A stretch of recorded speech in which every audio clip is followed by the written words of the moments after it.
The Federalist movement, as the name suggests, is fighting for a federal Europe, so a more integrated Europe with deep institutional changes. The most famous ones would be more power for the European Parliament, the legislative initiative for the European Parliament, less power to the Council, more competencies, more power, more budget to the EU level. I mean, essentially, it comes down to addressing together challenges that they have to be addressed together. And do you think there's still momentum for that these days? Because you sounded a bit skeptical. I mean, at the moment, I can't say I'm particularly optimistic regarding, let's say, the advent of federalism. I think 30% of the content on social media is produced by 1% of the users, which creates a massive wrong impression of what is important in the public sphere. It creates a massive lack of symmetry between what is actually in the brain of people and what's published online. The term progress has been completely left aside for the term innovation. But now I think we need to find a new narrative for something that would be social progress. How do we maybe regain time in our life? This is progress. How do we regain social connections with friends and families in our life? This is progress. How do we regain time in nature? This is progress. And I think this is a discussion that is maybe missing. There was this conspiracy theory about the zombification of the internet, where the internet will end up being just bots speaking to bots. And now this went from a sci-fi conspiracy theory to being an actual thing, where I think in France there was some statistic that 60 to 65% or something like this of the content on LinkedIn is actually now AI written.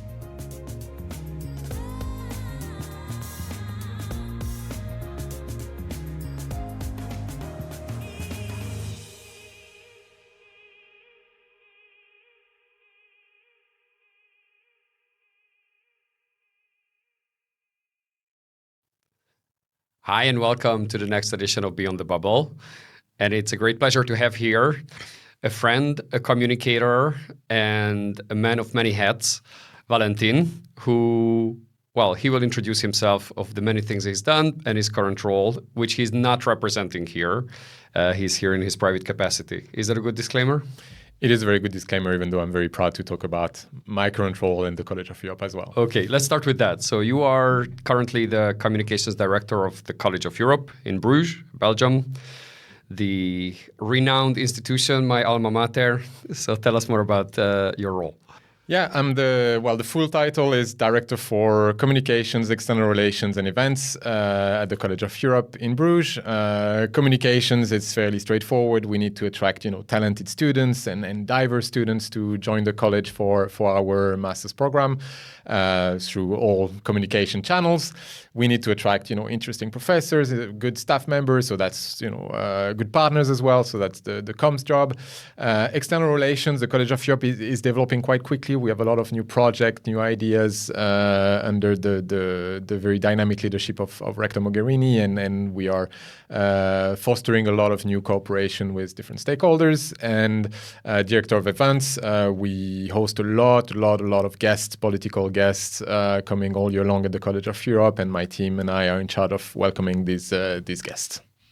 That's the short pitch, but we'll come back to the college because it's very interesting where it is, where it's headed, and again, in a broader sense, what that means for Europe at large. But before that, so tell me a little bit about how you got into this, because you were involved in youth movements, in Federalist movements, and the like. Yeah, I mean, my career path that brought me to Brussels is not exactly linear, I would say. I studied sports management, so nothing to do with European affairs or political science originally, and I started to work in European sports organizations. My very first job was to organize the European Universities Badminton Championship in my hometown in Nancy, which was the host city for this European university sports competition. And that took me to the European University Sport Association, so the umbrella organization governing university sport in Europe, which is based in Ljubljana in Slovenia. Hang on a second. Yeah. So University Sports Association in Europe. Yeah. Okay, I would never have thought that there is such a thing in the US, sure, but in Europe. No, it's of course much less professional in a way than in the US. But still, for any sport, you have a European federation, and it's the case for university sport. And so yeah, I was involved in these European level sports organizations, but not really, more like project and event management, very traditional sports event management. But then in parallel, I was volunteering for the Erasmus Student Network, this super wide, the biggest student network in Europe. They're known for organizing parties and welcoming international students at the local level. But I soon discovered, a bit by chance, that they are a massive network that is also doing lobbying for the Erasmus Plus program, more money for mobility, making international student mobility more accessible, and these kind of topics. And somehow they started bringing me to Brussels to give my opinion on these topics. And I discovered a bit this world of European policies and politics. I just want to focus on the one word you mentioned, which is mobility. And mobility not as in transport or anything like that. It's about students studying abroad. Yes, right? yes, the good old Erasmus, like international student mobility. So yeah, going to another country for a period of studying, period of internship, period of volunteering, and so Finding on. a romantic partner. Also, yeah, there's this famous number that there's been 1 million Erasmus babies since the creation of the program. Right. Yeah, so I was volunteering in this network, and somehow it took me to Brussels very often. At some point, I was coming 10, 15 times a year to Brussels as a volunteer. This is not a job, it's not paid. And I realized I like doing this, and I like the city as well. And I was like, okay, maybe I could try to find a job. And luckily, this bubble, this network of youth organizations in general is very dynamic, and you got plenty of European level youth organizations on all sorts of topics. So the Erasmus Student Network, the Young European Federalist, the Scouts, they have a Brussels European office, the all sort of youth organization on climate and environment and so on. And I was quite close to the Federalist movement, which I was cooperating with in France with the Erasmus Student Network. And at some point, the SecGen position, the sort of director position of the Young European Federalist was open, and I applied and I got it. And that's how I ended up in Brussels with a proper job, being paid to do what I was doing as a volunteer before, which is, when you're a young professional and you just get a job where, like, I was doing the exact same thing for free before. It's fantastic. So yeah, in 2016, so 9 years ago, I landed in Brussels. So what does Federalist mean in this context? What's the plan? What's the agenda? It's an agenda that is maybe not so visible anymore at the moment. Let's say maybe the Federalist movement doesn't have the le vent en poupe, as we would say in French. The Federalist movement, as the name suggests, is fighting for a federal Europe, so a more integrated Europe with deep institutional changes. The most famous ones maybe would be, more power for the European Parliament, the legislative initiative for the European Parliament. And there are different opinions among the Federalists, but also like less power to the Council with to the member state. To the member state. So yeah. Bringing more competencies, more power, more budget to the EU level, and addressing. Essentially, it comes down to addressing together challenges that we need to recognize they have to be addressed together. And I think for me, one of these challenges that has always driven my views on this is the climate challenge. I don't think we can address properly the climate challenge without a much stronger European level governance on the topic, which has happened partly through the Green Deal. But I think this requires not only one policy package, but really deep institutional changes to be able to govern such challenges. Yeah, and United States of Europe would be the typical term that would be thrown in here. How do you see that whole concept? I think there's always this fear that giving up some of the national sovereignty to the EU level. Well, I actually don't know what the fear is in the mind of people who think about this and were afraid of it. I think we are now on the world stage as individual member states. We are too small to have an impact, and especially in the current climate, we do need to act together if we want to have a weight and to have a space as a geopolitical player. And I think, I don't know if federal Europe, United States of Europe, a European Constitution. I don't know if the terms are which terms should be there on the table at the moment. But what is for sure is that we need just a stronger mean of action as a continent, as a political continent. I think in I wouldn't call it controversy, but maybe the political differences come in where do you draw the line between the topics that should be national and that should be European, right? Where there are a lot of maybe cultural or social or health related or other issues which many countries would say we want to have it on national level, but others, for a good reason, be that climate, be that maybe energy or many other related areas, you say, well, it has to be done on a much larger scale because you cannot fragment Europe along those lines. Yeah, I mean, and this is, of course, open to democratic debate, but just we need to be able to have this debate that we are ready to also have some more competencies shared at the European level. I mean, no one's going to ever argue that we need to have, trash collection as a European competence. This will remain a local competence. And I think sometimes the opponents of further European integration and the opponent of federalism are sort of portraying a sort of slippery slope, or of you're gonna give up all sovereignty and all competencies to the EU level. No, this is a discussion that we should be able to have, and can only also happen, I think, in a peaceful way. This discussion, especially if the European Parliament is given more powers to debate about these. One thing where I see risk, and we are observing it in politics, where something might be decided on a, say, federal level or European level, but the decision is not the right one. So there could be, and again, you could argue on different parts of the Green Deal or different parts of phasing out nuclear or not, and there are many other big topics. And if it's decided on that level and it's the wrong strategic decision, or it proves to be the wrong strategic decision, when there's a problem. Yeah, well, I mean, this is, I would say, the problem for any decision, any political decision at any level. So I don't necessarily see why it's more or less of a problem than any other decision at any political level in the end. Yeah. I think the question there is it the form, meaning, so it's a federalized system, you aim for a form of federalized system, but then of course you need to aim for the best possible decision there is, and correction mechanisms if it's not the right one. Yeah, but that's democratic principles in the end. So I mean, so it shouldn't call into question the aim for federalism. No. It should call into question the substance of what is being decided. Would you agree with that?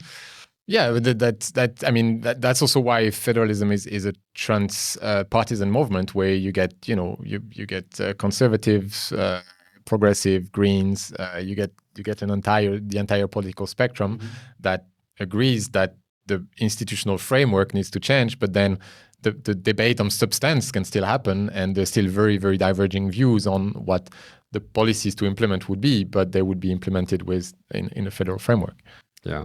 And do you think there's still momentum for that these days? Because you sounded a bit skeptical / realist that this doesn't seem to be the case.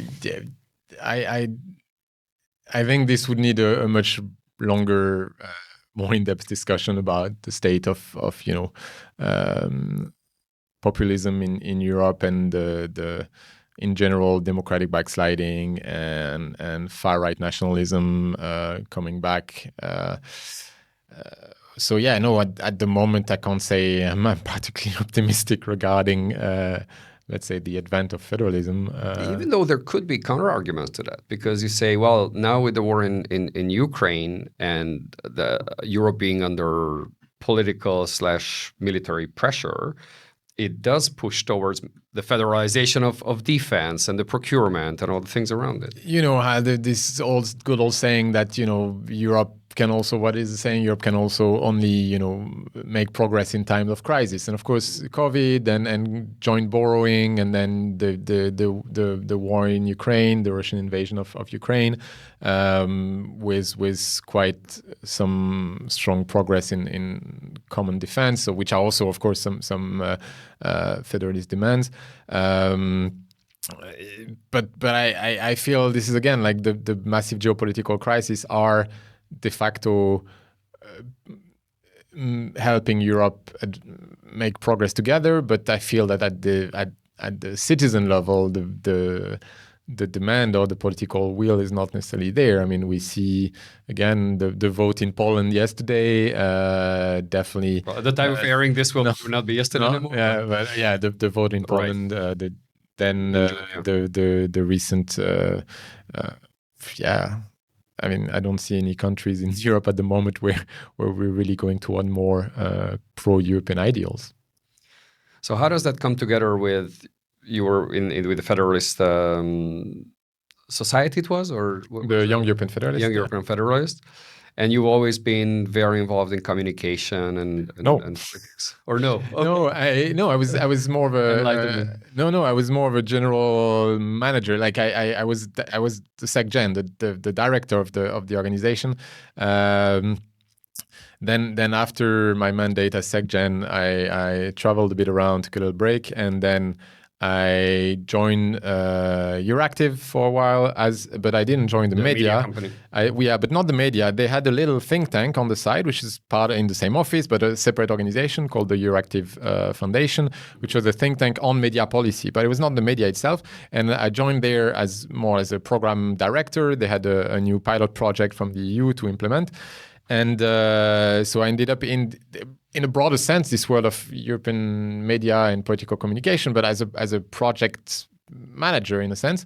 And then not so long ago, I was contacted by the Greens, and they were looking for one head of unit, and my CV was passed into the SecGen, and I got a couple of interviews, and it was head of unit for their communications unit. And I told them during my interview, I don't really work in communications. I've done some communication before, but I think I'm a good manager, and I think I understand the what's at stakes for the Greens. And they still gave me that job as head of the communications unit. So that was in beginning of 2020.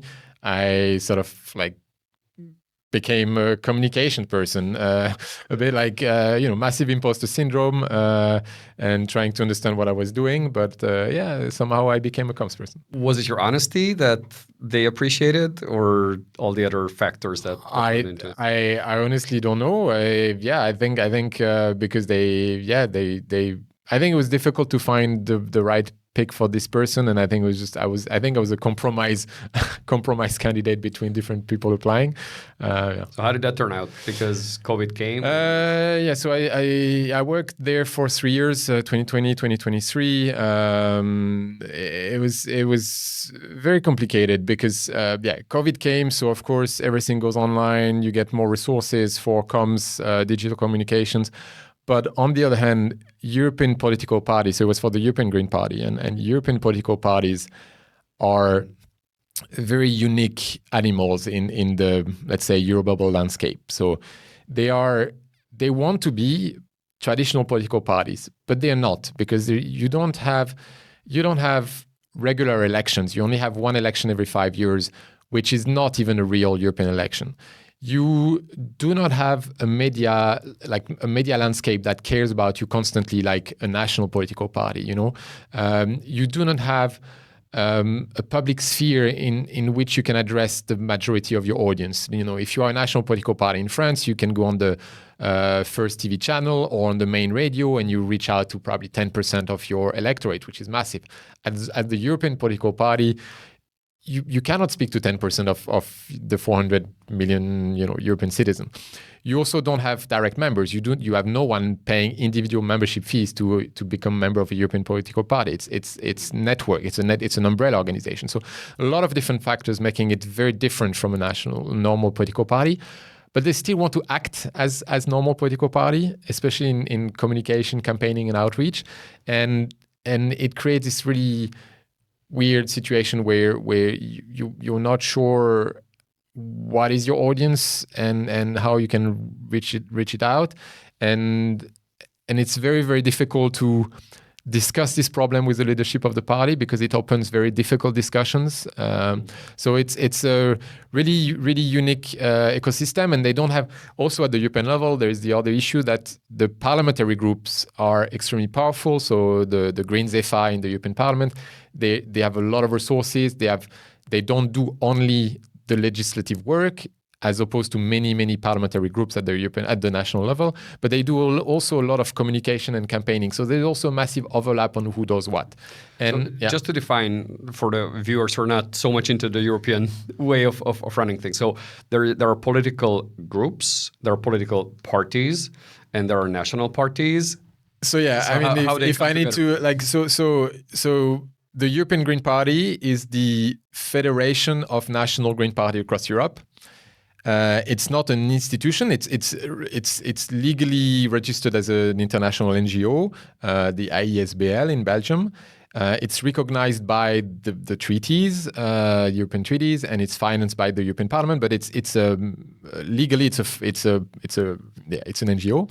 Then you have the parliamentary group that combines the European Parliamentary Group that are combining the MEPs, their assistant, and the transversal staff of the parliamentary group, with a lot of campaign and communication staff as well. Then you have the youth branch of each party, which is also independent, and then you have the political foundation, so the more like deep background thinking, think tank of each party. So this is sort of the ecosystem for each party, and so I think it's the most complex ecosystem I've worked in. I worked in academia, NGO, a tiny bit in private sector, but this is really, really, really complex, and it's very, very difficult to have a clear message in such a complex ecosystem with such diverging potential opinion, even among the Greens, the Greens are the most coherent and consistent political group. If you check, for example, the votes. Speaking, or? Yeah, if you check one good measure is the consistency of votes in the European Parliament. The Greens are the group that is always voting the most in line. So ideologically, they are all quite on the same line, and yet it's very difficult to find common messages that can have an impact and that are not too bland, because you compromise between specific MEPs, the group as a whole, the party, the national member party, the youth branch that wants to be more radical, and it's very, very difficult, but super interesting. I mean, massive learning experience there in terms of communication. I mean, I was thrown in like deep political communication. Tell me more about that. So your role was in comms. And comms, like you just hinted at, is about finding memorable, sticky messages, which are in line with the core substance that they want to communicate. And these are often in conflict. In the corporate world, it's usually the legal department that says, no, and the communicators want to be more edgy. But in a system like this, there are many strong individuals or strong stakeholders, for lack of a better term, who really have ideas what should be communicated and how. So how do you reconcile this while coming up with messages that actually resonate? So maybe, like you said, communication is about finding memorable, sticky messages. No, that's a method. Comms, the impact, the final goal is to change opinions, to change behavior, to change action, to change mood, to change relationships. Comms is about changing something in the audience that receive your message. The finding sticky, memorable messages is just one intermediary method of doing that. And exactly. Also, you said like, how do you find message that resonates? And I think the vocabulary that is used in Brussels, for example, is fairly problematic. Like, for me, using the word like a message that resonates is a way of hiding that we don't know what we're trying to achieve.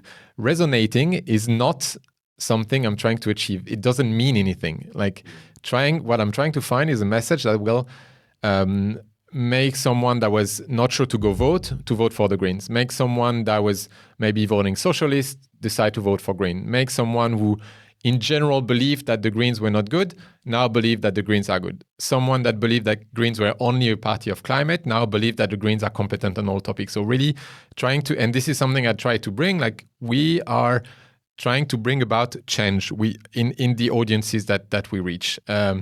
And yeah, this is quite a surprisingly, I mean, for me, it's common sense. Like I don't send messages out there just for them to be seen or heard or be remembered. I send messages out there for them to have an impact. Similarly, in my current job at the college, when I send a message out there to attract students, I don't want them to only remember they've seen a message about the college. I want them to apply to the College of Europe, which is a change of behavior between not applying and applying.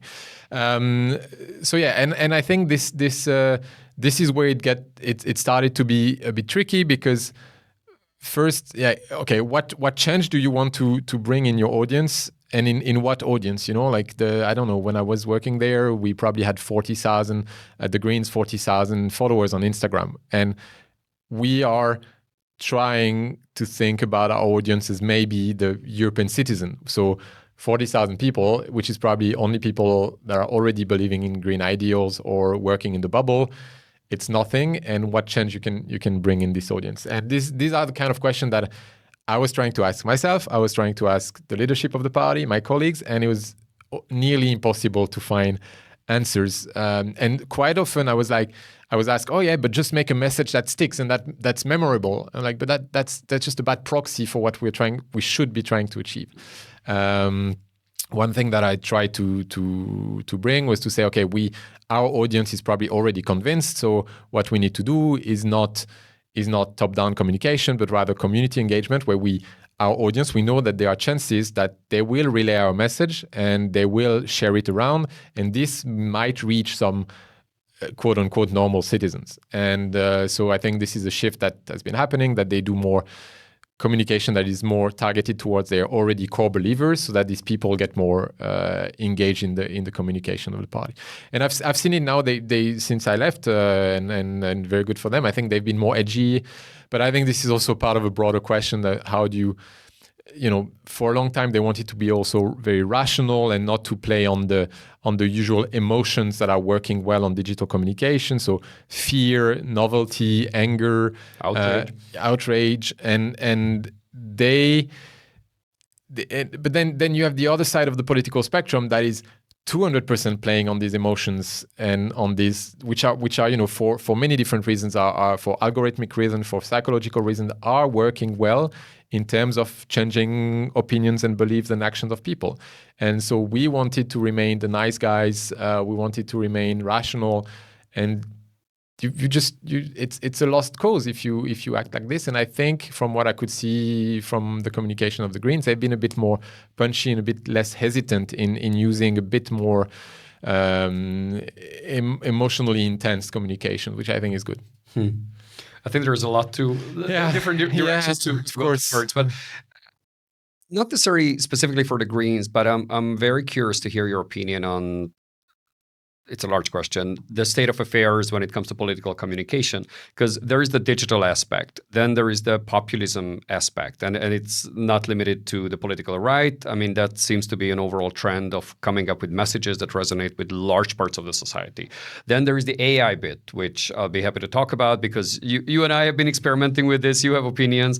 And then there's the very human side of it, of just the pure psychology, and you come across as someone who's very keen on not, let's say, on fighting bullshit, let's call it what it is, right? Of being real, and authenticity seem to be very important in the way you communicate. So tell me what your views are on the mix of all these elements. I mean, it's a huge question. I think we have can we stay the whole day together? So we have a couple hours to spend on this. I think deep down, again, I look at everything through that lens of, and it's important to keep in mind for the discussion, through the lens of this impact, that communication is a mutually understandable signal. I speak to you now in English, you understand English, and you will receive my message, and I will hope that something will change in you when you receive my message.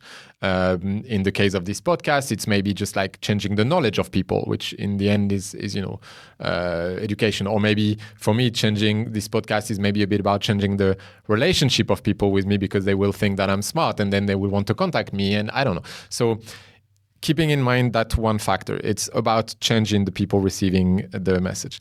And then from this, I think it's about two fields that are massively underestimated, I think, in Brussels is psychology and sociology. I mean, in the end, the impact of your message is about, the psychological mood and the psychological reality, almost like our neuropsychological reality as human being, and about our group dynamics, meaning basically sociology. And I think if you think about these frameworks, then you can think a bit more about the current state of things of political communication and AI and populism. I think on the sociological side of things, I think we have this massive loss of big ideology. It was religion for centuries, then came the secular sort of big ideology, socialism, liberalism, whatever, and then now people are a bit at a loss in general. There's this, I think it's in French, it's anomie. So like you're a bit lost in terms of values and you don't have these big ideologies to cling to. And therefore, you will be more prone on finding small bits of ideology here and there, which psychologically you will be attracted to the ones that are maybe more emotionally fueled, and I think this is helping a lot populism. So I think it's easier to attract people in extreme ideologies when the big sociologically structuring ideologies that we used to have before are not effective anymore.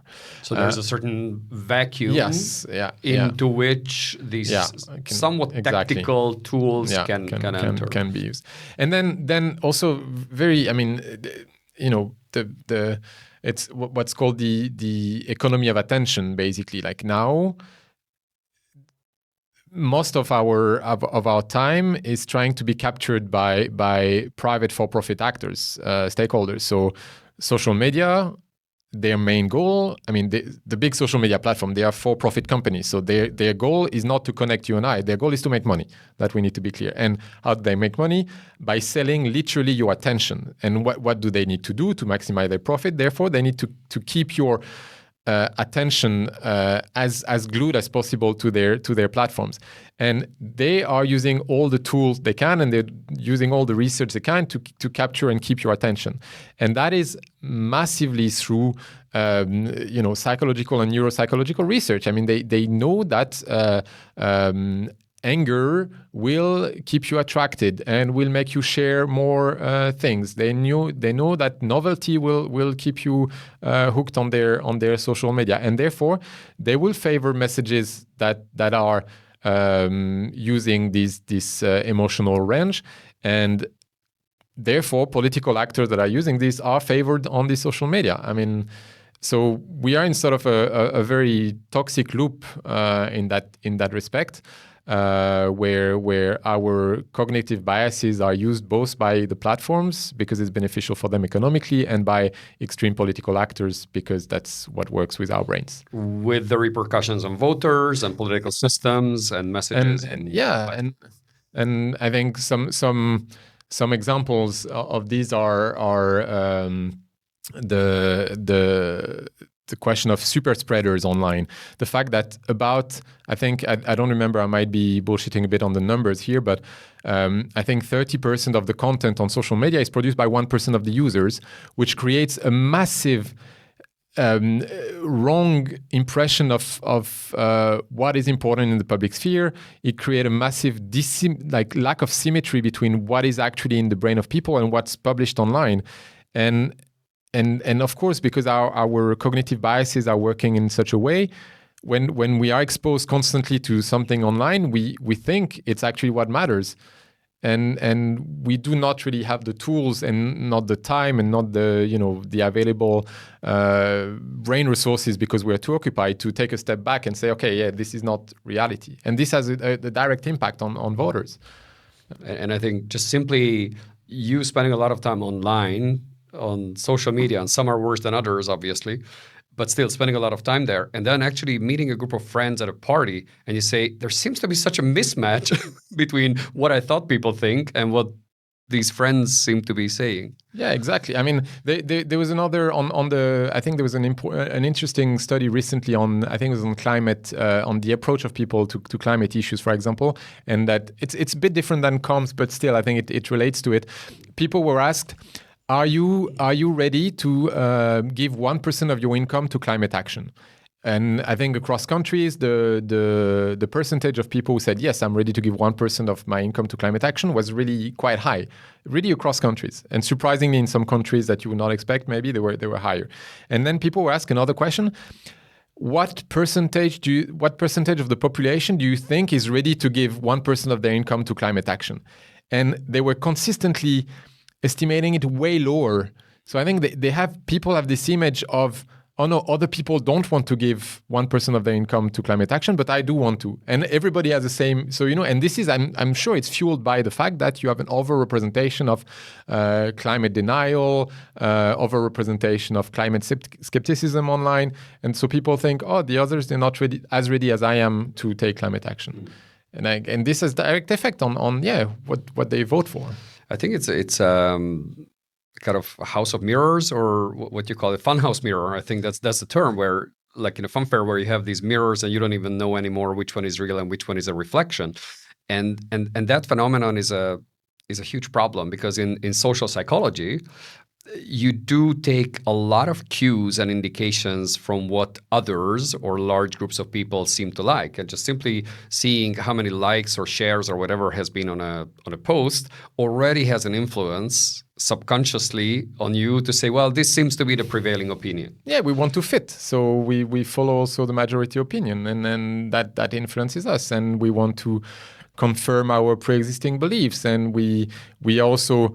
The bias of mere exposition. Like we are more likely to be positively inclined for something if we're just exposed to it repeatedly. Like it doesn't even need to be positive or negative. As long as you expose me to the same message over and over again, I'm gonna be more have a better, like a more positive attitude toward this message. And this is exactly what's happening. I mean, it's the foundation of propaganda. Yeah, it is. And I think sadly. I'm not working in a party political environment anymore, but clearly I'm a progressive. I mean, I used to work for the Greens. I'm a progressive, and I think sadly the progressives are not. They in a way, I think they believe too much in pure rationality, and they believe that stating the facts will change the opinion of people, and they forget that there's a whole part of psychology and cognitive biases and social dimension to how we shape our opinion that leaves the full open space to populist and the far right. So you think that those should be more explored, used by those on the political I left think of center? I think and I think by all parties they should read. There's this French sociologist, I don't know if it's written anything in English, called Gérald Bronner, who works about rationality and cognitive biases. Super interesting. There is the American linguist George Lakoff, who wrote Don't Think of an Elephant, about framing, which I think should be a bedside table book for all the progressives. Mandatory. And he's also a longtime Democrat, and I mean a lot in U.S. democratic politics. It's surprising. I was very surprised to find out that this book, for example, that is quite a bestseller in the U.S. in that field, has never been translated to French, for example, and I think neither in German either. And I think like. It's a public service need to translate that book for progressive forces in Europe. I mean, it's an amazing book, and it talks a lot about linguistics and framing. And I remember even there's a part on. It was very interesting to me how he explains how family structures, or the kind of micro systems in society, and how and not just the structures, but the dynamic between parents and children, how that gets translated into macro level political systems. Yeah, that's the central sort of metaphor theme of the book, that the conservatives in the US, at least I think it's a bit US centered, maybe this metaphor, have a strict parent morality at the core of their belief system, and then the conservative are framing narratively everything like not explicitly but implicitly around this strict father morality, while the progressives have this liberal, nurturing family model, and everything is framed through that way.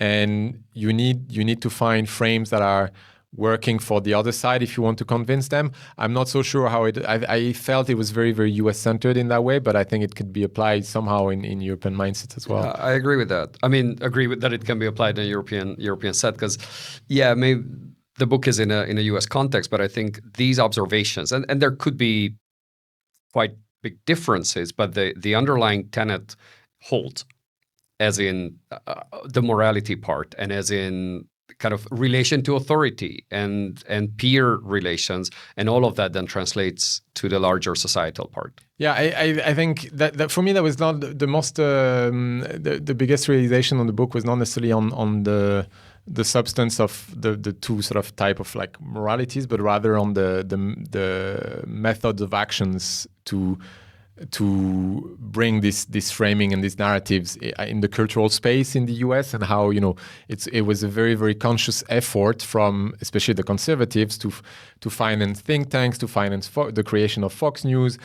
which is like massive structural efforts to frame the cultural debate upstream from politics, which has been happening extremely openly for 50 years. It's not a conspiracy theory where they hide some funding. Like, they put big funding to finance long-term operating structures to frame the conservative debate in the US. And we only see it happening in Europe. And for example, in France, it's happening through some far-right big media owners, or through this new, like this billionaire now financing very, very conservative political efforts, completely using the playbook that Lakoff describes in the US. But in France, because this notion is not well known, people are a bit shocked, and they're like, what is he doing? Why is he pouring millions, not on small projects, but on these big like think tanks and thinking? And it's very, very obvious. It's a copy pasting of the playbook, but people are not aware that it's been studied and we know what it is. Yeah.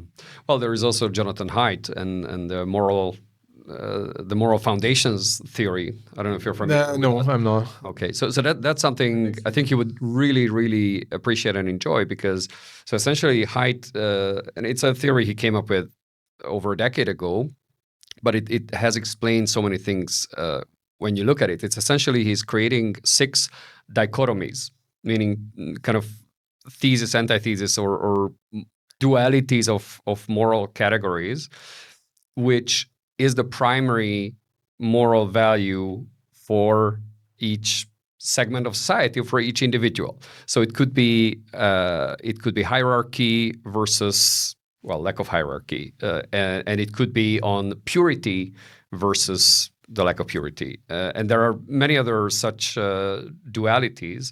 And you could say, well, in the environmental movement, maybe the sanctity of Mother Nature or the earth as such is the primary moral value. Or you could say, from a more, let's say, religious perspective, you could say, well, it's God's creation and we need to preserve it. And that could be a common ground with someone who's very conservative and deeply religious, with someone who's very much on the progressive side, and say, well, we both want to conserve nature, perhaps for very different moralistic reasons, but we all end in the same spot politically, because we want to conserve what there is. Definitely need to put that on my reading list next time. It's a very, very interesting, and also very interesting where even when you look at political debates, not necessarily with the labels, knowing that this political group or that political group is behind it, but just 2 individuals maybe having a political debate, and extract from their words and to say, what's the underlying moral value through which they argue? Is it fairness? Is it authority? Is it tradition and history? And there could be very different, let's say, narratives building up based on that underlying idea. In terms of political communication, how do you see the role of narratives? We talked a little bit about messaging and the communication, that it needs to trigger some change. But I think narratives, it's an interesting area because it's much larger than individual messages. Yeah, I think we need we need stories.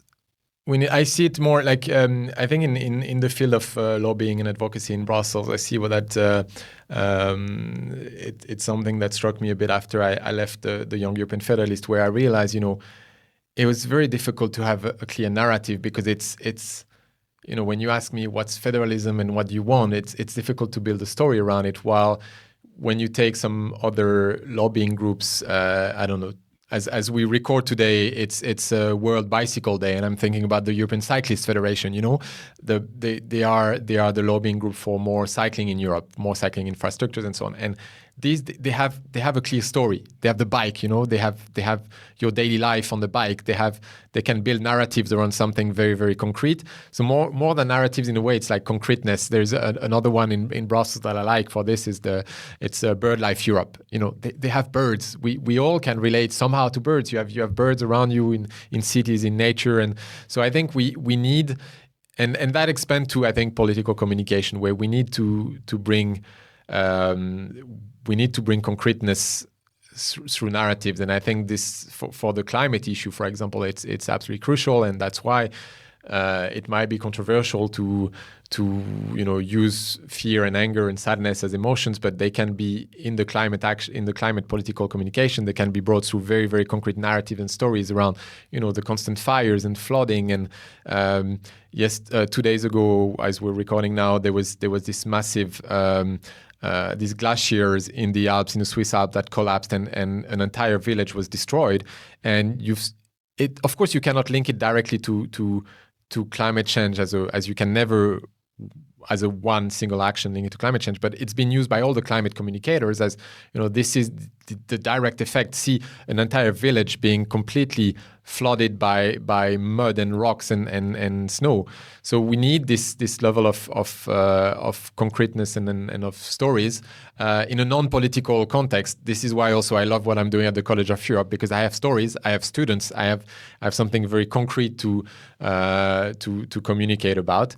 And in a broader sense, I think, and again, still with my perspective as a, let's self-ascribe like progressive mindset, I think we miss a narrative, a clear narrative of progress. There is also, I need to find the source, but there was recently a paper that showed that the term progress has been completely left aside for the term innovation, which is very interesting, because progress as a sort of a direction, and it's this narrative of the next generation, your children will have it better than you had, and this drives action in a positive way. While the term innovation is this like completely neutral, timeless. It doesn't say if things will get better. And I think the progressive probably have fallen into also using innovation rather than progress. And we need to, I still say we, even though I'm not working there in the progressive space, but like, we need to find this new narrative of progress, and what does it look like. And I think what's very important, and this is also maybe my more, in a way, extremist point of view as an individual, I think this new narrative of progress needs to shift away from a pure technological progress. I think since World War II, the narrative of progress was very much, and justifiably, it took dozens of hours to do your washing your clothes, and then the washing machine arrives. This is technological progress, and then you save a lot of time and energy, and your life is better. And for a long time, this technological progress was progress in itself. But now I think we need to find a new narrative for something that would be social progress. How do we maybe regain time in our life? This is progress. How do we regain social connections with friends and families in our life? This is progress. How do we regain time in nature? This is progress. And I think this is a discussion that is maybe missing. It's because we had our little exchange exactly on this, where, and I'm very much with you, where technological progress does not necessarily mean social progress, or it does not necessarily mean a better quality of life. It's not a given. Having smartphones, yes, it can contribute in a million ways, but hijacking your attention is not a better quality of life. No, I mean, and I think until the 80s, there was, for example, the notion of progress was also linked quite a lot to a notion of decreasing the working time. And we were all working less, and we had time for other pursuit in life, the arts, leisure, sport, family. And since then, I think this question of the working time was a clear indication of, like, in a way, the progress towards a better life has stalled a bit. Even I would not say stopped. And of course, I'm talking about, let's say Western wealthy societies, because in other parts of the world, there's still been quite huge progress in many different aspects. But in our societies, it has a bit stopped. Yet the technology has improved a lot. We've made massive efficiency gains. And yet, we're not working less. The interesting thing is there's a bit of smile on my face where the terminology is just so messed up. Because you could say, well, what is progress and what's conservatism? Because you could say, well, maybe conservatism is progress, right? Like, you're mixing up terms where you say having more exposure to technology or having other technology-induced ills of society, well, going to nature or having some time off for yourself or the family, well, it used to be, still is, conservative values, but is that now a progressive values, right? So that's why the compass is a little mixed up of what's up and down. And that's going back to the question of framing. And for me, it's almost like, in my mind, it's really like a literal framing where the problem is, like, yes, we need to be able to rediscuss what is the good life, and therefore we can discuss what is progress. And because I think the main paradigm that is, politically the main paradigm, but also the one that you are exposed to every day through advertisement, is that you need more technology. Things need to go faster. You need to have the peak of a good life is to have easy access to any form of material consumption. And this is what your brain is hammered with constantly. I mean, the vast majority of the messages you see every day, they're not political messages. They are advertisement. They are for you to be encouraged to consume more things. It's probably the thing you see the most every day is ads for cars, which are telling you need a bigger car, you need a car that goes faster, and you need to be able to afford it. And this is framing what is supposed to be the good life. And of course, in this framing, like, my narrative of we need more time with family, more time in nature, more time doing nothing, it doesn't work. So what we need to figure out is how we, at the meta level, how do we propose a narrative that frame the good life in something different, something that will have more. How do we make desirable the fact that we'll spend more time in nature? That maybe, in the US the life expectancy has stopped growing, which, for example, for a long even time, decreasing, I think. Yeah, even decreasing, and so, like, literally one of the main indicator of well-being in the world forever is decreasing, and yet no one is really questioning that as, like, okay, something is going deeply wrong. So I think this, like, how do we reframe literally this concept of what is good? And this is problematic because it's not political communication. This is, like, all blended together. I think one of the big political fight I would like to take one day is, like, how do we fight advertisement in general in public space? Like, I think we should not see an ad for a big car in public space. Like, your brain should not be exposed to this, like, because this is not only about you buying this car. It is shaping your view on life when you're exposed to this advertisement. So, and you should have the choice to see ads if you choose to, but you should not be in the street imposed on seeing this ad. And where do you draw the line? Because a little bit taking your current job, so you are finding ways or looking for ways to reach potential students. And of course, College of Europe, that's a different kind of product / service. It's education, and its position is quite unique. But again, you are trying to reach a certain audience for a certain service / product. Yeah, so just also to remind, because I mean, if people in the Euro bubble are listening, sometimes there's a bit of a myth around the College of Europe. The College of Europe is a private but non-for-profit organization. We are a public utility foundation registered in Flanders, and we definitely do not make. We're not here to make profit. Yet we do need to attract students. I've cut nearly entirely our digital marketing spending. I do not pay for digital ads. I almost entirely rely on community engagement and community-based communications. I'll pause you for a second. The digital ads, is that more out of principle because of the platforms, or just the utility didn't serve you? No, it's purely out of uselessness, because we're not big enough. Again, like if I pay for digital ads, I need to make sure that this results in more talented, diverse, quality applicants to the College of Europe. And we slowly cut, and we see that there was absolutely no difference, because I think digital ads are effective if you can repeat and put a lot of money in a very, again, as soon as you pay for digital ads, you enter in this economy of attention system where your goal is to capture attention for a certain impact. And I think only really the big players or small players with a very, very, very small niche audience can benefit of it. We are a small player in terms of financial means available. And how many students? Like 300-ish per year? Right? Yeah, but we are huge in terms of potential audience. I mean, we are, let's say, consider of your border. We have non-EU students, but consider of your border. I don't know how many millions of students there are in this space, but these are our potential audience. And we just don't have the means, I think, to be really impactful. So digital ads. And it's a reputation-based organization. So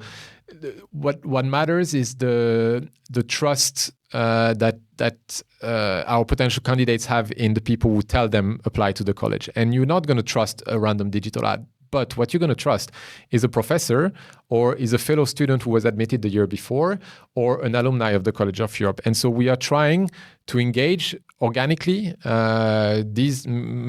primarily these three audiences, so professors, current students, alumni. Ambassadors. Yeah, ambassadors, basically. And we tell them, I mean, at the beginning of the year, I tell it very explicitly to our students. I say, you guys are the best source of information and trust for the next generation. So I don't want you to feel forced. I don't want to put any pressure on you. You have enough pressure during the year at the college, but know that if you feel like sharing on your socials that you're doing fun stuff at the college, that it's great, that you want to do this mentoring system, please do, because this is exactly how we're going to get our next generation.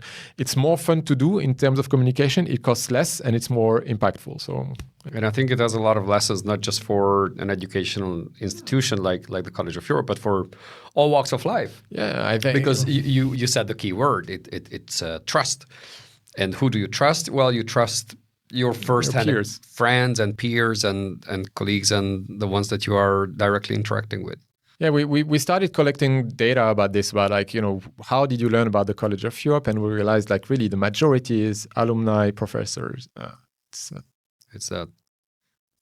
And how do you see that? What's the lesson there for others? Let's say for fellow communicators / marketers. Again, it's about maybe one step back first on this year. I'm intending to reuse maybe a bit of digital ads, because I think digital ads are not leading to directly to applicants, but I think we might still benefit of them in terms of general awareness raising. So I might run some ads earlier in the year to make sure maybe in some capital cities there's a bit better awareness. So a bit of branding, a bit of just like in countries where we see a bit of an underrepresentation of applicants, where we know they are potential quality applicants, to just make sure at the first stage they know about. So what, again, impact of communication, changing something, in that case changing the knowledge. I didn't know the college existed.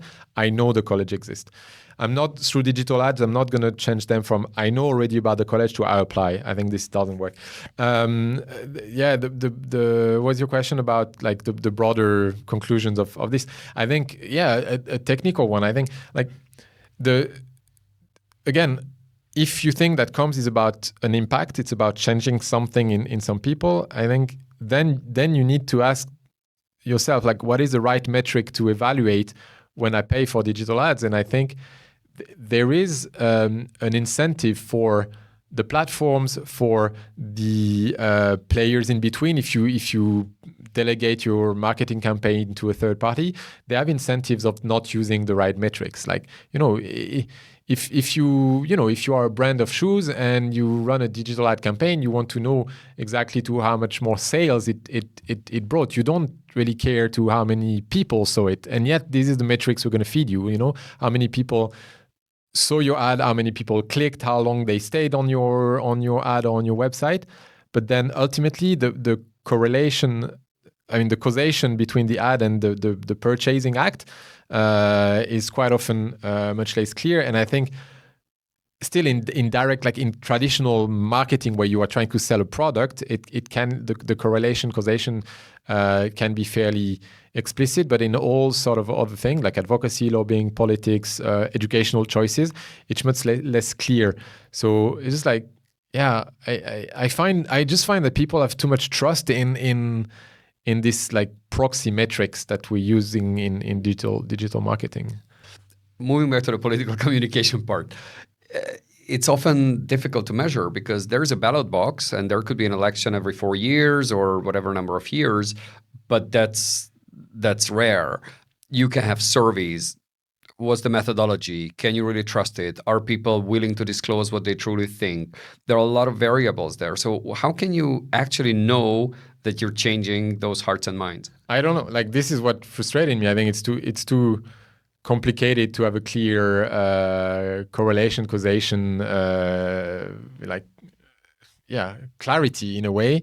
And I don't know. And again, because it is also, it's not only about communication. It's not only about the political communication. The whole other type of communication around you, like advertisement, is also influencing your political choices. It's about, it's also actually about the actual life of people, not only what they see, but how they experience their daily lives. So it's such multifactorial that it's just I don't think anyone has clear answers on that. I mean, the person who really cracks the code will become instantly very rich and a successful political communicator. And that's a good segue to AI, because how do you see its role? There's a lot of obviously enormous potential, a lot of criticism. You and I, maybe you're more critical, but again, I'm not this totally blindsided evangelist who only sees the upside. But again, going back to the authenticity, to the trust and all of that, where AI can take you as far, but it's not, at least not yet, jumping over that last 20% of being truly genuine, good communication. Yeah, I think there's different aspects there. On comms, I think for sure it's going to get there. At the moment, one thing that I'm really practically annoyed at is how convoluted and lengthy it makes everything online. Like, you can clearly see that people, I mean, there are already some statistics about this, that like the length of LinkedIn posts has increased massively because of AI. So people write longer text, and you can spot them very, very easily. So it's just boring. M-dash delving. Yeah. Yeah, a lot of little, like the structure of sentences between being all the same all the time. And I think we're entering this era. There was this conspiracy theory about the zombification of the internet, where the internet will end up being just bots speaking to bots. And now this went from a sci-fi conspiracy theory to being an actual thing, where I think in France there was some statistic that 60 to 65% or something like this of the content on LinkedIn is actually now AI written, and it's essentially like purely or AI inspired. I think there's not enough, but apparently purely AI written. I think YouTube is suffering of the same thing. So it's a huge practical problem. We are not AIs. We are real. We're real. I don't know if you saw the latest. I mean, you probably saw the latest Google video AI making tool, where the VO3. Yeah, where I saw this like fake car show, for example. This is absolutely insane. Like what is it? Fake car show. Like I've seen. There's people in a car show, and it looked like, and really, if on a small screen, like if you are, on a bus watching a video, you will never spot it as AI. I think now we have again this fake news problem there, and I think the broader issue is AI for what? Again, going back to my frames of like where is our good life? And sure, AI for freeing time for other things, but I'm afraid that we're gonna have this famous is it called the rebound effect, where you have a new technology that is supposedly freeing time, but we're just gonna use it so much that it's gonna end up using more resources for things that are basically pointless. Yeah, more AI to spend more time doing digital marketing. This is not what we want. If it's to automatize things, it's for me to gain free time, like not for delivering more. I mean, especially in some like systems with boundaries. In a university like the College of Europe, the students can only absorb that much per day. You can only teach them that much. You can only post that many messages on social media. You can only we can only welcome that many students. So we have a very sort of a system with clear boundaries in terms of how much we can do. And at some point, I'm afraid that we just trying to do more through AI instead of just doing faster, better, to just work less to achieve the same results. So yeah, I think we need to constantly question this. Then on clearly it's going to be on convincing either individuals or political stakeholders. It's going to be very effective. I don't know if you saw this. It was very controversial. This study from the University of Zurich, I think. The Reddit thing. So they went. So it was very controversial because they didn't follow usual ethical standards for research, but they basically went completely anonymously on Reddit to in this subreddit called Change My Mind, where it's about debate and people actively wanting to debate and having their mind changed on some topics. And they had tests with real people commenting and AI, very, very tailored AI comments. And they realized the AI comments were incredibly more convincing than the real people comments. So yeah, it is more effective in convincing people. I think AI, and I think Ethan Mollick says that, or some others who are not on the technical side, but on the kind of understanding the philosophy and the nature of AI tools, who say that its number one strength is persuasion, which is great if you do it for the right moral, ethical reasons. But if bad actors get hold of it, and this is not future, this is the present, and we do see so many bad actors out there, can leverage the power of the tool for their own, from our vantage point, nefarious goals. This is an extreme power. And I'm gonna caricature here, but yeah, on the one hand, you can have, I don't know, Russian troll farms. We're gonna want to disrupt elections in Europe, and they're not going to think for a split second whether or not they should use AI, and very, very deeply and actively and being top expert on how to use AI to convince people. And on the other end of the spectrum, you're going to have progressives in Europe who are going to be like, oh no, but it's ethically, it's not good. Climate-wise, it's also really not good, so we shouldn't use AI. And I think there is a risk of this widening gap between the bad actors, who are going to have this tool that is even more powerful at their disposal, and the progressive forces who, for very good reason, don't want to use it. But like, and I'm just a bit pessimistic, but I don't know. I would also, if I was still working at the Greens, I would also be not in favor of overusing AI. So it's an extremely, well, it's not even difficult. I mean, it's just a very uncomfortable moral dilemma when you say that your opponents, who are often your enemies, not just political opponents in that sense. You take Russian troll farms, they're using it without hesitation, like you say. And are you going to fight it back with your hands behind your back as a gentleman, and based on your values and based on your other considerations? You simply, at a certain point, you just can't. So unfortunately, it drags you down into a method or way of acting. And I think in a larger sense, this is the tragedy of democracies, because those who want to destroy it, and unfortunately we see that in Europe, how much pressure there is on helping internal, dissident is not the right word, internal, dare I say, traitors, to the well-being and the future of Europe. and also external pressure.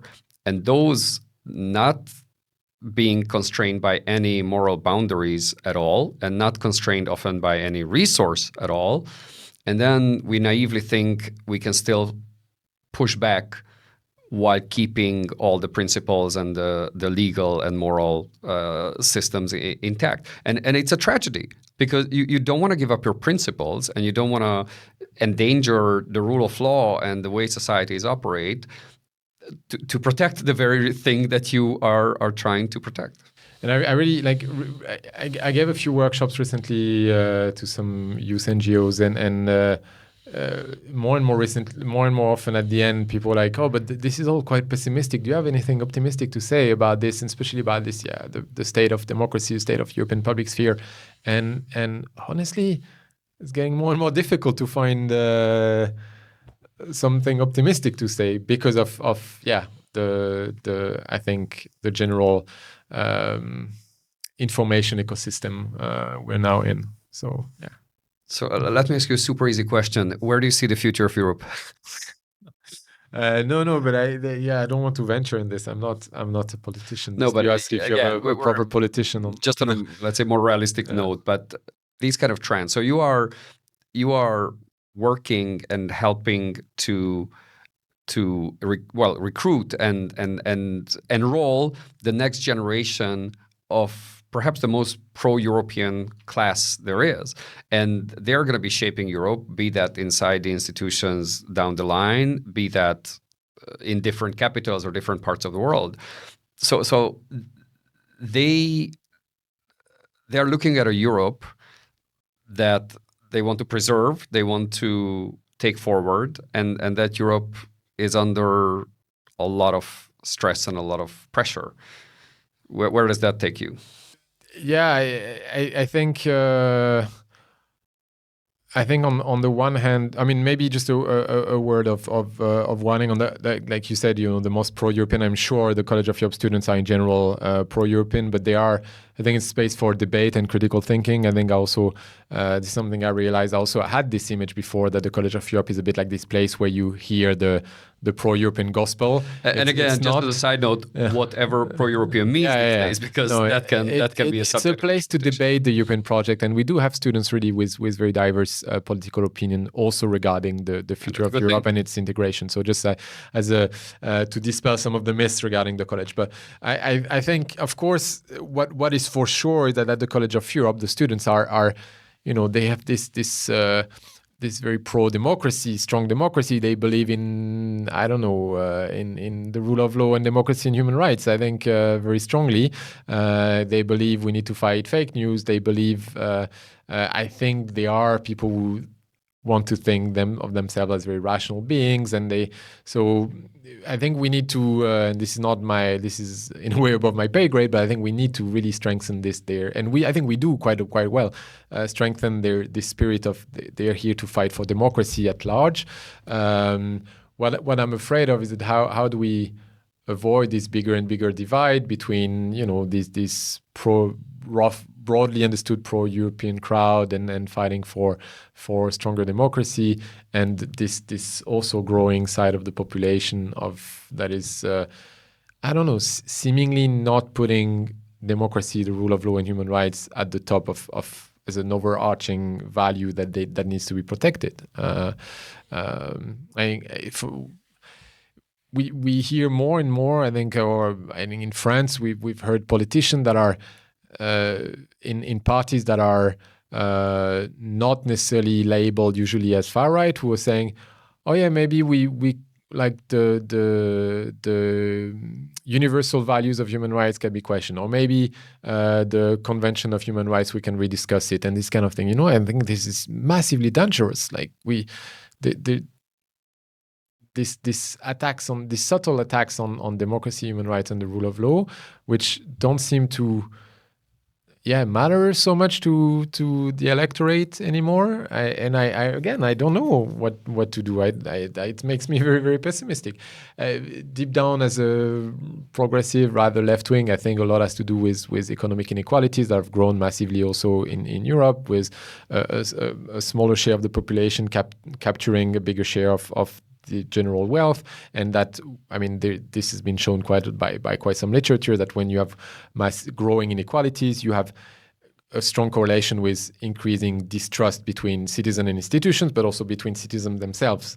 And so I think upstream we need to work on reducing economic inequalities, and this will, I think, lead to a re-strengthening of democratic values. But it's just like a very broad principle, which I'm not even sure myself. I think, without taking issue with any of what you say, the line, at least for me, is drawn where those who question the very existence or the need for European Union, and those who want to basically dismantle it. I think that's where I would draw the line. And within those who say, well, we want to have a union that we currently have, where 27 and in the future possibly quite a few more countries are going to be part of that, you can debate a lot about politics and policies, especially. What about recycling? And you can talk about the digital platforms, and you can talk about any of those issues without questioning the very existence of a system of this sort. And you can see already an increasing number of political groups, be that Hungary, France, in different parts of Europe, who are really questioning whether being an EU member or the EU existing in the first place is a good or it's a legitimate idea in the first place. And that's where I would really underline that those ideas have been tried, and that's called European history until 1952 and onwards, but they didn't really work. Yeah, I mean, it sounds obvious to us in the bubble and in the, like, among the generally understood pro-European forces. But I don't know how I'm feeling a bit hopeless on how you convince other people that this is, the right I do way. that, and I think let me throw in the word propaganda. And propaganda is an inherently negative term, because it's basically distorting reality and pushing certain narrative.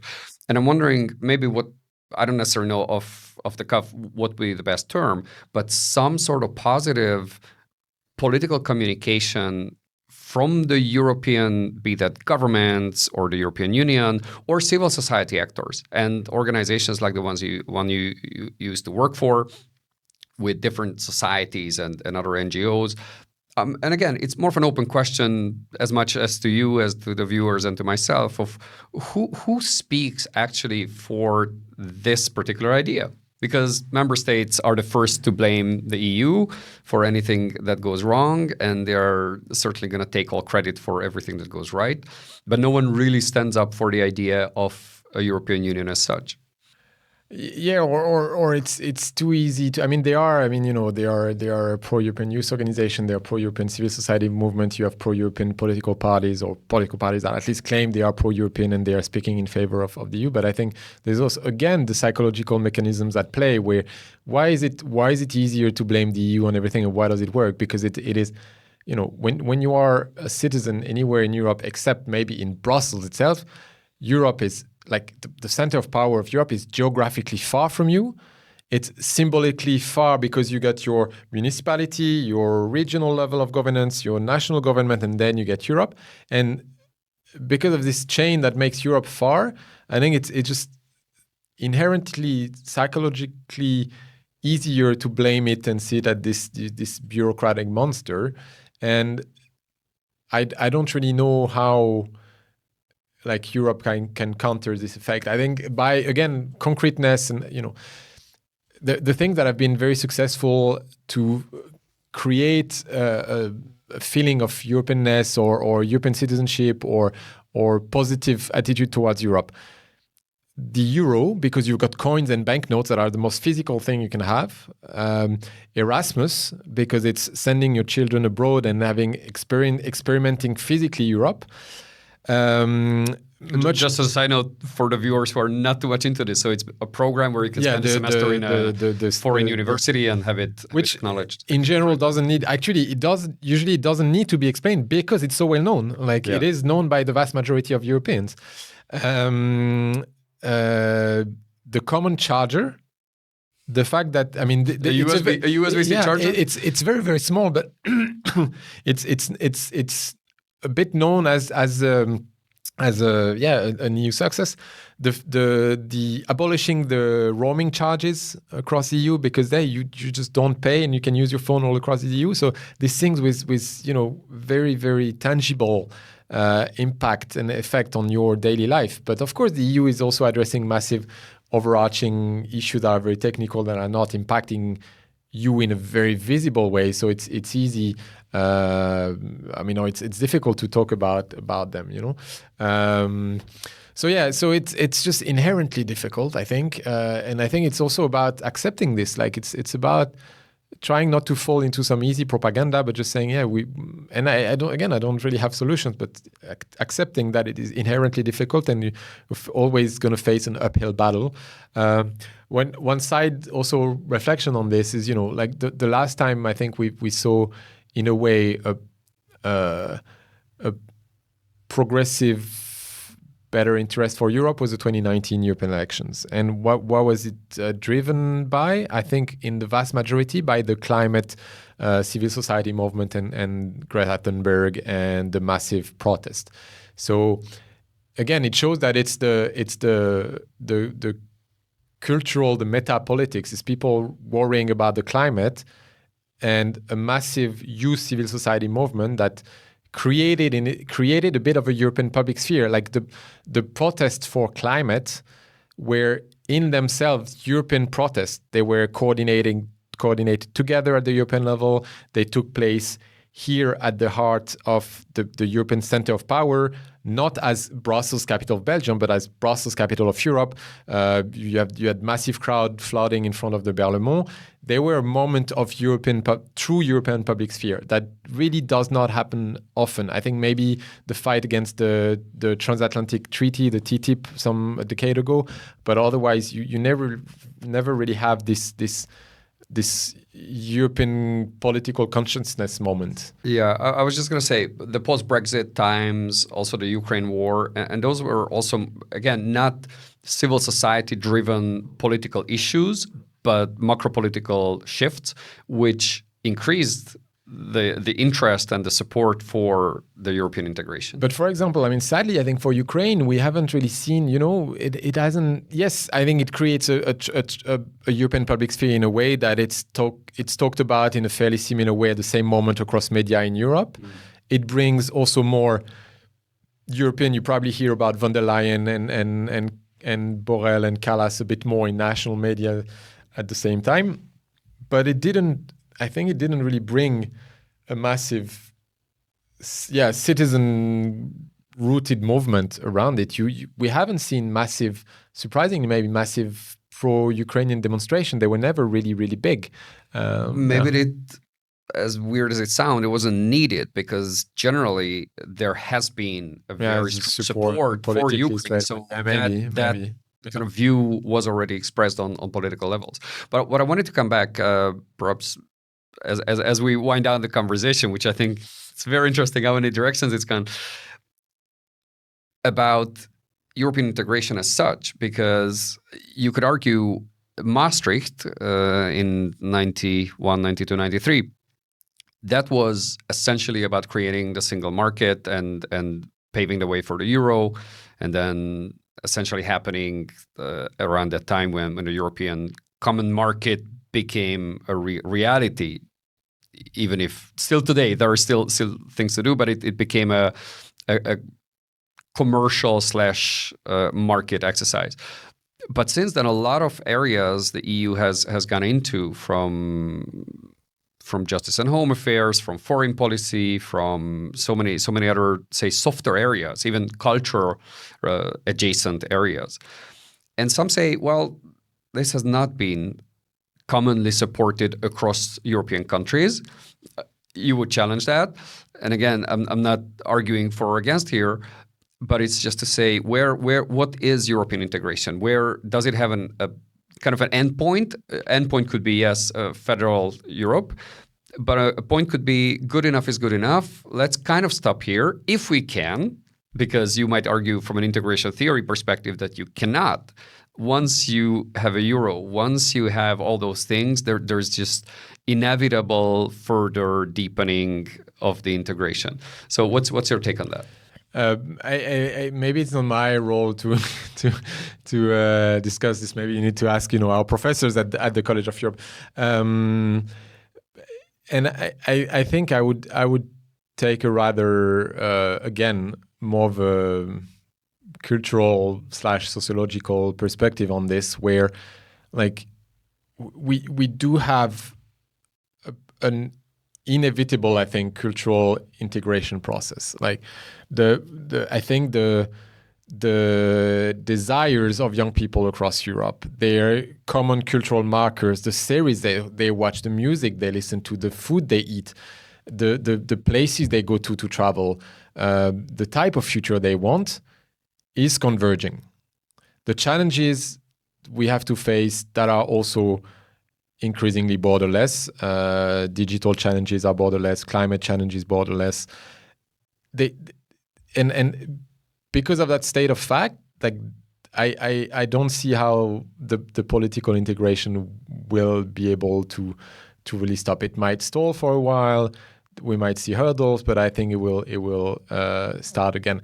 You cannot have economic integration and no borders, and then the political will to have goods and services to travel all the borders with trying to block other forms of integration. Like the people will want to cross borders, and they will want to exchange more, and they will realize that the divide is not through the borders of their countries. Like I probably have 99% of my values in common with a progressive urban person of my age in Copenhagen, in Rome, in Prague, and I have way bigger divide with, let's say, maybe rural persons of my age in Belgium.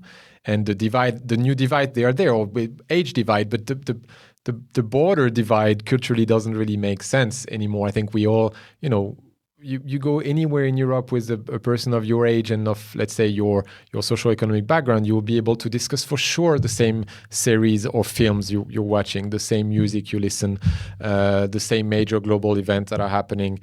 You will be discussing AI because everybody, like, you have so much in common that I don't see how further down the line. I mean, is it Gramsci was saying, like politics is downstream of culture, and I think we have this integration at the social and cultural level that is happening, whether we want it or not, and therefore, I think the political integration will have to follow, and even there might be setbacks, but I think it will continue further. And before we close down, there is one topic, which in and by itself is a huge topic, but I just want to still spend just a couple of minutes on that, which you're very outspoken and engaged with, which is careers. It's crazy. We haven't talked about it. I could have talked for 2 hours about it. Yes, I realize that. But let's still get your take on, because how should I frame this? You have strong opinions on authentic communication, on proper cover letters, on career management. What is your advice that you want to share with our younger and maybe not so young, but career-changing viewers? Yeah, so I do these things because of my own weird career path, where I arrived in Brussels as a volunteer and I studied sports management and ended up in politics, and so so I sort of brought some reflection because of my own past there.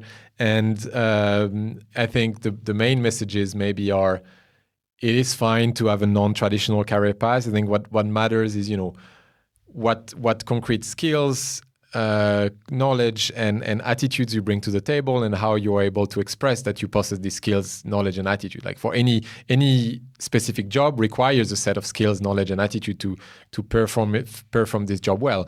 And in theory, that's a message to employer. You should not care as an employer how people develop certain skills, knowledge, and attitude, as long as they have them, whether they develop them as volunteers or through jobs or through summer job. Like, to be a good communicator, I don't care if you studied communication. I care that you possess the skills of a good communicator, and I don't care where you gain these skills.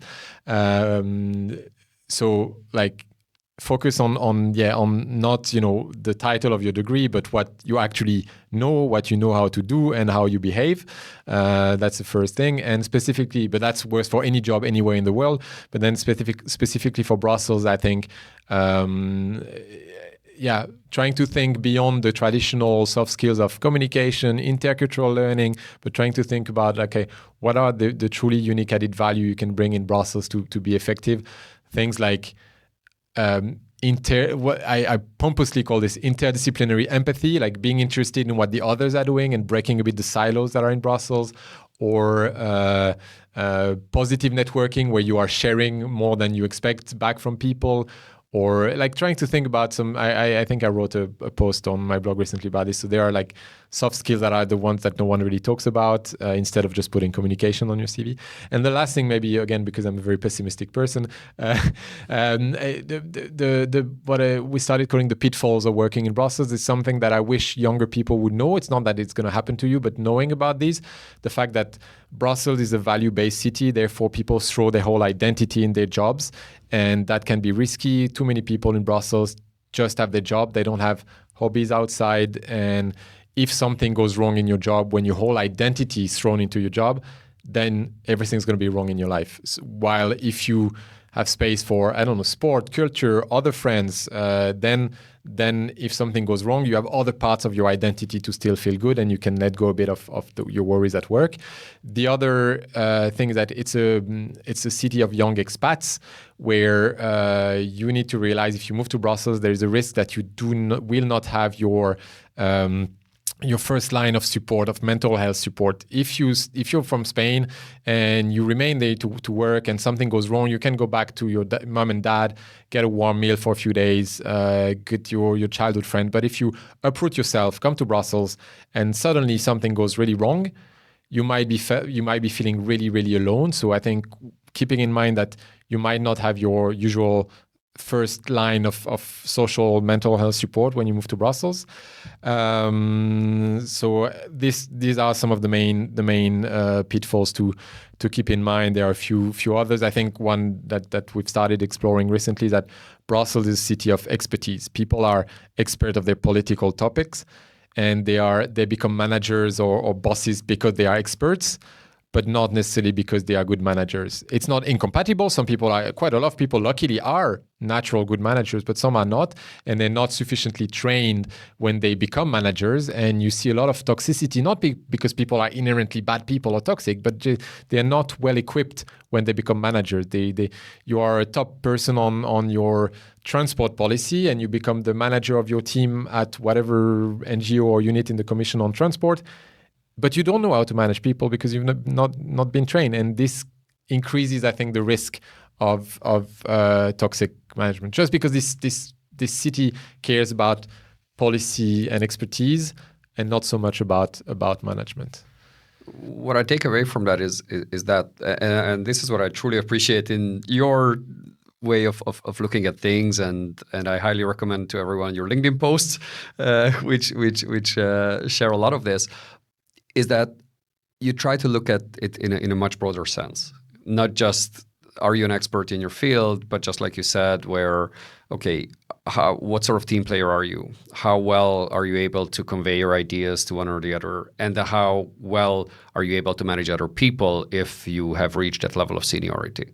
Yeah, and how much are you willing to learn? How much are you willing to seek new innovative practices? I mean, there's plenty of, and I think just like asking yourself these questions as a manager is already 90% of the work. Like I think the problems are the managers who are not asking themselves this question, that they want to remain these experts and only an expert on their topic, and are not taking this step back to, oh, now I'm managing people. It's a different role.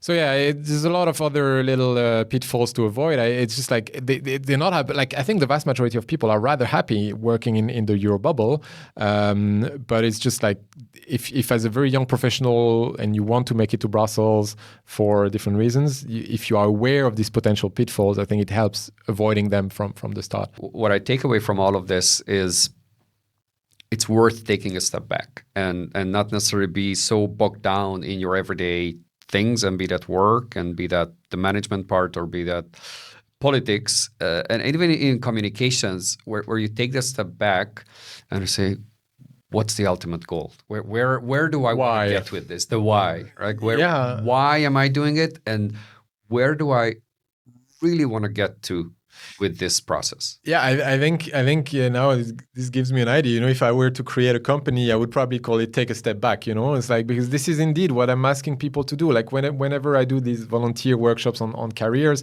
to young people, I just tell them, okay, ask yourself why at every step of the process of applying. When I speak about communication, when I remind people about this question of impact, it's exactly the same. It's like, why are we doing this? And so yeah, it's always about same as a manager, taking a step back and ask yourself, why am I doing, what does it mean to manage people? Yeah, it means, if you take a step back, it means giving the best possible environment for them to use their skills and their time efficiently and in a healthy way. So all about, yeah, it's because I think, again, this overly fast-paced life where we keep our head in this narrow view, with policy experts wanting to be only in their topic, with communicators being completely bogged down in the next post they want to write and the next image they want to create, people applying for jobs just like mass-producing application, and we never indeed take the time to take this step back and think. This is something I also advocate quite strongly, that, especially for managers, you should have almost in the job description, like part of your job is to think, and is to take time to think, where you should have, full brackets of your calendar that are like, now I'm not doing anything. I'm not going to answer an email. I'm not going to take a call. I'm going to look maybe at an empty document and think. And walk in the forest. And of course, it's easier said than done. At the College of Europe, I'm extremely lucky that I do have, for example, this time to think, because it's an organization that's functioning quite well, and I can take the time to think, and I can see how good it is for myself, for my team, for the work I do. It's just and I wish I had that time in the previous jobs, but I could never find it. I couldn't agree more, because if you're running sprints, you cannot run a marathon of sorts where you're constantly in the moment with all its benefits, but then just extracting yourself a little bit and take a broader look and ask yourself those foundational questions. Why am I doing it? What am I trying to get to with this on a very strategic level? Well, with those words, our cards, and I'll ask you to pick one. Okay. And answer. Describe an important teacher in your life outside school. I've been very lucky that I had a lot of quite inspirational bosses during the younger years of my life. And I think my first boss, when I organized this European University Championship, was he was the director of the Regional University Sport Association in my hometown, in my home region, and he was also my badminton coach, which is a sport I've been playing for more than 25 years, and he was just a fantastic sort of social animal when it comes to embarking people around him in the organization of projects and events.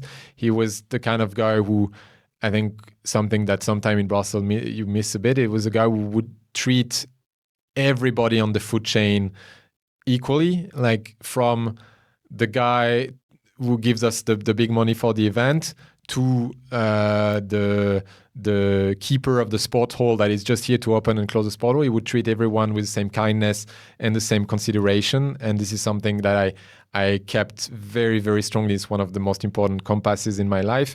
And there's this comedian, Tim Minchin, this Australian or New Zealand comedian who says it in a very nice way. He says, like, I've often taken business decisions, whether working with people or not, based on how they treat waiting staff in a restaurant. You might be the most powerful cat in the room, but I will judge you based on how you treat the least powerful cat in the room. And I think this first boss was genuinely nice and kind to everybody, which is something sometimes we forget and miss. Makes perfect sense.